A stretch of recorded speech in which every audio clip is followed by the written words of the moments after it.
Hey guys, and welcome back to Rev Lexus. Hope you guys all keep well, and today we're going to be taking a look at my Lexus SC, and this is going to be an update for you guys, so stay tuned for this video. So if anybody's been keeping track, I got the Lexus SC back in March and we're now at 134,000 miles, or just over that actually, and I thought it would be a good time to give you an update what's been going on with the car. I know weather's been against us, we're in winter in November now, so it is winter in Scotland and sunlight's kind of hard to come by. Filming this on a dry day, it's been raining for about 2 weeks, so I wanted to show you guys what been going on with the car and yeah, just give you a tour of what everything's on the SC and let's have a chat. So for anybody new to my channel, this is the 2004 Lexus SC, finished in indigo pearl blue I believe. Not going to be the best prime example with that mileage and age, but I really like this specification. It's got the Ecru leather with the bird's eye maple wood interior, which is one of my favourite. I always wanted the light interior with the wood dash. And for anybody who's not a Lexus aficionado, the wood is actually supplied by Yahama. So we've got lashings of wood throughout the cabin, steering wheel, gear shifter, all over the dash and even on the door panels across here.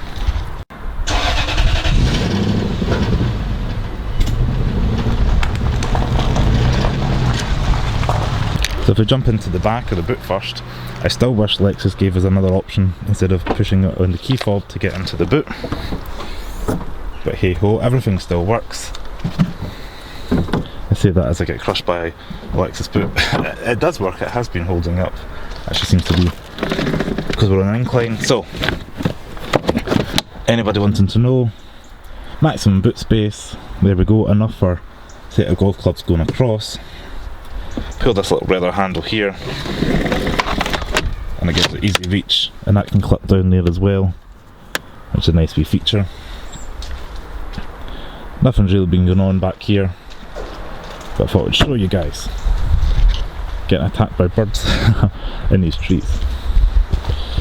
Jump inside the car.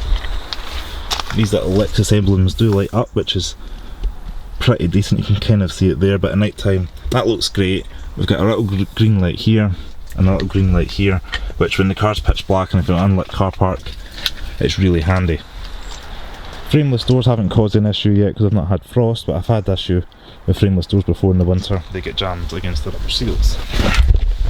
Plan is actually to get this car into the garage, which is just round the side of the house there, for winter, so we'll see what happens with that.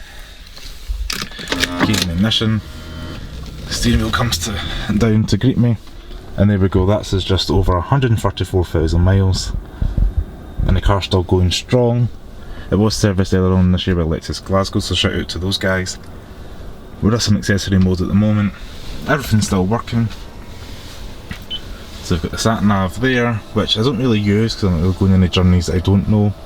I had it on for a laugh when I did North Coast 500, but I didn't really seem to know many of the roads up there. It would jump maybe like, it looked like an inch off the road where you would be, so every time you tried to set a destination, if you're going to Applecross or something, it would be like a ridiculous amount of hours. So I typically don't really use that. Radio system, pretty good, just where I live.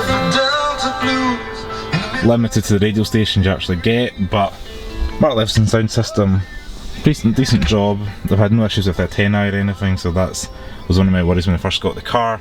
I haven't tried a tape, have tried the CD player. I've heard Water Sugar Melon High by Harry Styles quite a few times on that. Ashtray I haven't used yet. Cup holders, used a couple of times.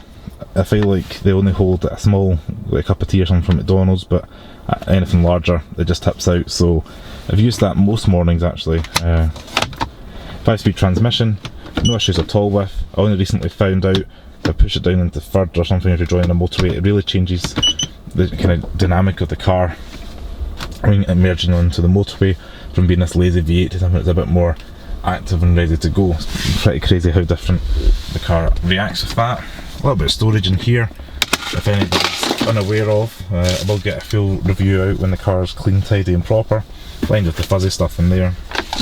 Heated seats are pretty good. Just slide them across like that, see that little light. Most mornings got them on.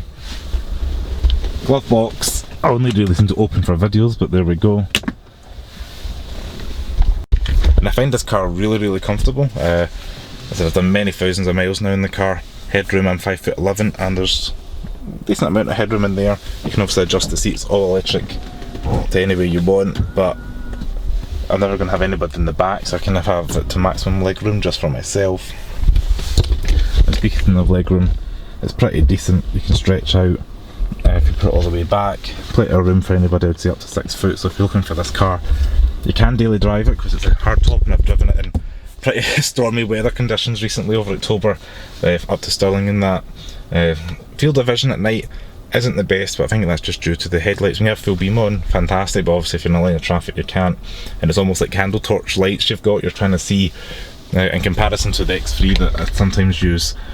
I know it's obviously a brand new car and this is 16 years old, but the LED lights in that are phenomenal. Like you can see so far ahead, this is probably about a tenth of the vision of that. Just when you're on those back roads you don't really see much, so something to be wary of if you're going to be driving this at pitch black and unlit roads at night.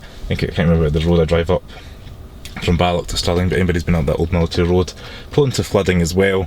And all of a sudden one of the days I was driving along and I was all of a sudden like probably almost a foot in water, just like that. Was not expecting it. People were flashing their lights. I thought it was going to be a speed camera, so I slowed right down to about 20 and it just went over a split of the hill straight into water.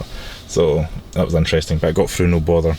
And I was thinking, oh, I'm going to have to pull out and pull the car and get put swimming or something, but the car's totally fine, and I just won't be taking this car back down that road anytime soon until the flooding's resolved. Interestingly enough, I've had nobody in the back seats, but you wouldn't really expect me to unless I want to be cruel. But again, like, it's kept insurance low, which is important and probably what they've originally planned, because if anybody's seen my other channel, Tom's Garage, this car is about £400 odd, I think 445 to insure for the year. And I had a BMW Z4, which is a 2005 model, was £975 to insure, and that was just like last year. So it's crazy the difference. It's got more cylinders, more litre, 2 more seats, a larger car, and it's almost half the price to insure. So that's something to consider as well if you're looking at a weekend car or something like that. We do have a little bit of storage here for coins, which I've left at one pence in there just as a joke, but I think because of COVID nobody's taking cash and I don't really carry coins. Vehicle stability control I've always left on, never really touched that yet. I've not actually used power or snow mode, but that comes up there as you can see. Maybe that's something I need to try when we do get the snow. I leave the headlights on auto and they've just done their thing ever since, like so. Don't know why they were off there, but I do leave them in auto normally. Use the fog lights once, and as I said before, wing mirrors fold down, but I don't really park anywhere like I need it. It doesn't make too much of a difference. I'm not parking anywhere tight. But it's nice you've got that feature. And unfortunately I've not had the roof down in months, so I'll throw a wee shot of the roof going down just from back in summer when we couldn't. It was nice and warm.